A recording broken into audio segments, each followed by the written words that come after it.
Hello friends, welcome to मंजिल। आज की इस वीडियो में मैं आपके साथ कुछ ऐसी इन्फॉर्मेशन शेयर करने वाली हूँ, शायद आपको इसके बारे में पहले ना पता हो और ये कोई प्रमोट भी नहीं करता। और ये प्रमोट क्यों नहीं किया जाता, इसका रीज़न भी मैं बाद में बताऊँगी। सबसे पहले ये जो टॉपिक है वो कनाडा स्टडी वीज़ा को लेकर है और उसकी सब कैटेगरी में आज डिस्कस करने वाली हूँ, जिसे हम कहते हैं शॉर्ट टर्म स्टडी वीज़ा। अब शॉर्ट टर्म स्टडी वीज़ा बड़ा फैमिलियर सा वर्ड लगता है, काफ़ी जनों ने सुन रखा होता है, बट इसकी डीप में नहीं जाते क्योंकि इसकी प्रमोशन नहीं होती है। और इसकी प्रमोशन क्यों नहीं होती है, उसका रीज़न ये है क्योंकि इसके बीच में एजेंट्स के पास कोई कमीशन नहीं बचता है। जैसे हम स्टूडेंट वीज़ा के लिए अप्लाई करते हैं तो एजेंट के पास 2000 से 2500 जो ऑफिशियल उनका इंसेंटिव होता है वो लेते ही लेते हैं, और प्लस वो जितना खुद की तरफ से बढ़ा चढ़ा के किसी क्लाइंट को ग्रैब करें वो उनके ऊपर डिपेंड होता है। बट ये जो शॉर्ट टर्म स्टडी वीज़ा है इसको प्रमोशन नहीं दिया जाता क्योंकि इसमें ऑफिशियली भी कोई इंसेंटिव नहीं मिलता, या जिसे मैं कहूँ कि पीछे कुछ बचता नहीं है। ये उस टाइप का स्टडी वीज़ा है। अब ये स्टडी वीज़ा क्या है, इसके लिए कैसे अप्लाई किए जा सकते हैं, इसकी रिक्वायरमेंट क्या है और इसमें क्या आइल्स चाहिए, अब इसके बारे में मैं आपके साथ कुछ डिटेल में बातें करूंगी। तो अगर आप ये वीडियो देख रहे हो तो टिल दी एंड देखना, क्योंकि ये बहुत फ़ायदे वाली है अगर आप कनाडा जाना चाहते हैं। और उस अपॉर्चुनिटी को कैसे ग्रैब करें आज इस वीडियो में मैं बताऊँगी।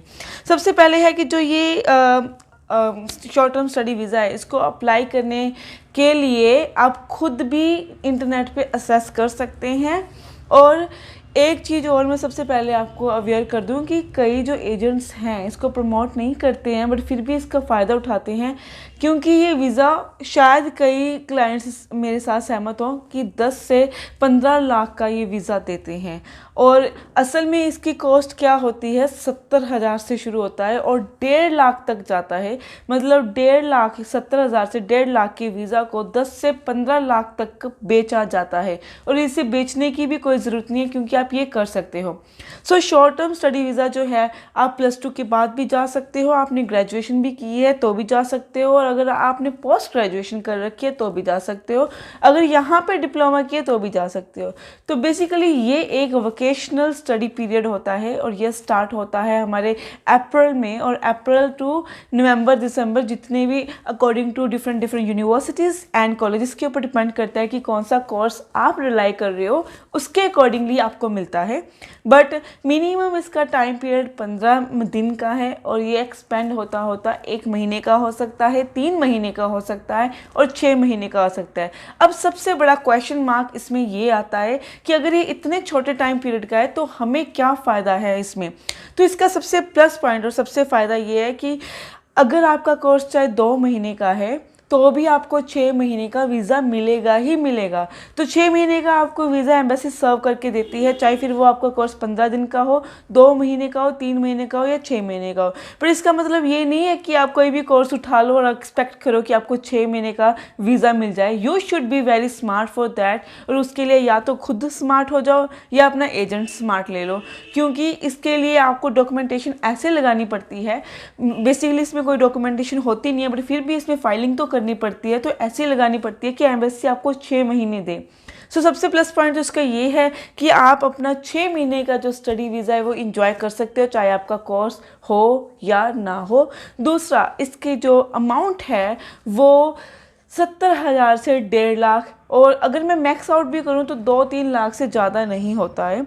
और ये एक वोकेशनल कोर्स है जिसमें जो यूनिवर्सिटी और कॉलेजेस है ये स्पेशली इंटरनेशनल स्टूडेंट्स के लिए इंट्रोड्यूस करवाती है। एज ए कोई इवेंट लगा लो या ऑर्गेनाइजेशन लगा लो जो एक बच्चों को सर्व किया जाता है, ताकि वो एज वहाँ पे आएँ और उनके वो एज ए डेमो कोर्सेज को इंजॉय करें, सो दैट यहाँ से और बच्चे जाएँ। तो बेसिकली वो तो अपना फ़ायदा देखते हैं, पर इसमें हमारा फ़ायदा है।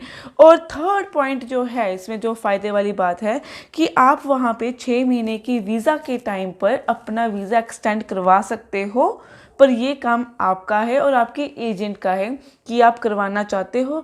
मतलब अगर आप 6 महीने के लिए भी वहाँ जाते हो तो आप अपना वीज़ा एक्सटेंड करवा कर और भी वहाँ पे पढ़ सकते हो।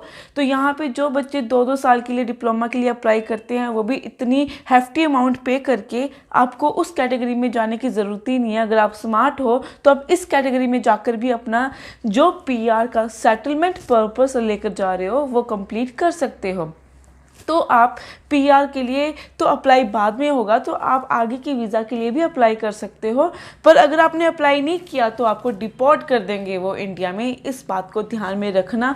तो अगर एक बार आप डिपोर्ट हो गए, अगर तो आप मन से जा रहे हो किसी थोड़े टाइम के लिए इंजॉय कर आना है, इतने कम अमाउंट में एक टूर जैसे जाना है तो अलग बात है। बट अगर आप ये सोच के जा रहे हो कि मैंने एक्सटेंड करवाना है और वहाँ पर नहीं करवाते हो तो आपके पैसे और आपका टाइम दोनों वेस्ट हो जाएंगे। फिर उससे अच्छा तो आप स्टडी वीज़ा के लिए ही अप्लाई करो। मैं आपको रेकमेंड नहीं करूँगी शॉर्ट टर्म स्टडी वीज़ा के लिए।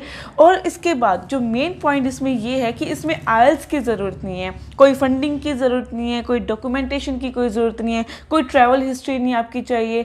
तो मैं अगर सम अप करूँ सब चीज़ों की, जो सारी कैटेगरी जो मैं स्टडी वीज़ा में जो जितनी भी फॉर्मेलिटीज़ होती हैं वो शॉर्ट टर्म स्टडी वीज़ा में नहीं है। अब बेसिकली आप अगर जो मैंने एक्सपीरियंस किया है वो क्या है कि आप किसी क्लाइंट एजेंट के पास डायरेक्ट जाओगे, कंसल्टेंट के पास डायरेक्ट जाओगे तो वो कहेंगे इसका सक्सेस रेट नहीं है जी, इतना चलता नहीं है, ऐसे कोई रिस्पॉन्स नहीं है। मैंने लेटेस्ट बात की है। बट अगर आप खुद करोगे, पहले खुद असेस कीजिए कि कौन कौन से तो कॉलेजेस और यूनिवर्सिटीज़ इसमें लाई करते हैं और उसके बाद कौन से वो कोर्सेज आपको दे रहे हैं, उसमें भी आप इंडल्ज हुई।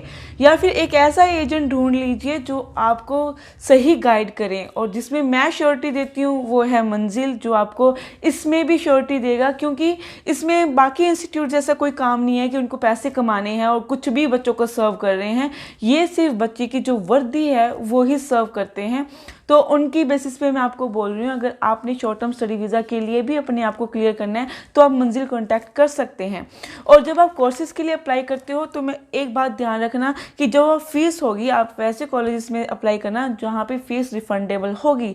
तो कभी ये ना हो जाए कि बाय चांस कईयों का इतना अनलक होता है कि उनका ये वीज़ा भी नहीं लगता और उनकी वो फीस भी चली जाती है। और कई कॉलेजेस और यूनिवर्सिटी में इसकी ऑफर लेटर की कोई फीस नहीं है, मैं आपको पहले बता दूँ।